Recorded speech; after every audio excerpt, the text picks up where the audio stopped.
नमस्ते सबैजनालाई। नेप्सीभित्र सबैभन्दा धेरै प्रयोग हुने शब्द हो सेयर। तर साँच्चै सेयर भनेको चाहिँ के हो त? आउनुहोस् बुझौँ। मानव हामीसँग एउटा कम्पनी छ, यो एउटा कम्पनी हो।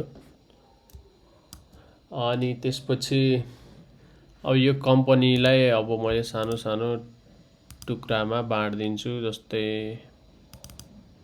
एउटा यो भयो, एउटा यो। अब यो कम्पनीको छोटो छोटो सानो जुन हिस्सामा यो हामीले यसलाई डिभाइड गऱ्यौँ, यसलाई चाहिँ हामी अब सेयर भन्न मिल्यो यसलाई। अब जस्तै तपाईँले यो एउटा टुक्रा किन्नुभयो, जस्तै यो टुक्रा चाहिँ तपाईँले किन्नुभयो, मानौँ ए भन्ने टुक्रा तपाईँले किन्नुभयो भने यो तपाईँ यति पार्टको चाहिँ तपाईँको सेयर चाहिँ तपाईँको भयो। यो चाहिँ अब तपाईँ चाहिँ यो कम्पनीको हिस्सेदार भन्नुहुन्छ। अब कम्पनी पछि राम्रो गर्दै गयो, ठुलो हुँदै गयो भने तपाईँको हिस्सा पनि ठुलो हुँदै जान्छ, तपाईँको पनि त्यो हिस्साको मूल्य बढ्दै जान्छ। अब एउटा उदाहरणले बुझौँ। मानौँ तपाईँले तपाईँको साथीहरू तिनजना, तपाईँ र तपाईँको तिनजना साथीहरू मिलेर एउटा सानो पसल खोल्नुभयो। चारजनाले बराबर पैसा हाल्नुभयो। त्यसो भए सबैजना 25% हिस्सा भयो।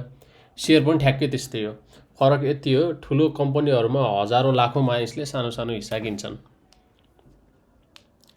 अब तपाईँलाई नेप्सीको यो वेबसाइटमा गएर मैले देखाएँ भने अब यहाँ कुनै यो सेयरहरू लिस्ट भएका छन्।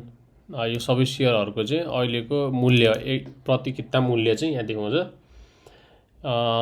यसलाई चाहिँ हामी सेयर भन्छौँ। तर सारमा सेयर भनेको कम्पनीको सानो हिस्सा हो, जुन तपाईँले किनेर त्यो कम्पनीको मालिक बन्न सक्नुहुन्छ।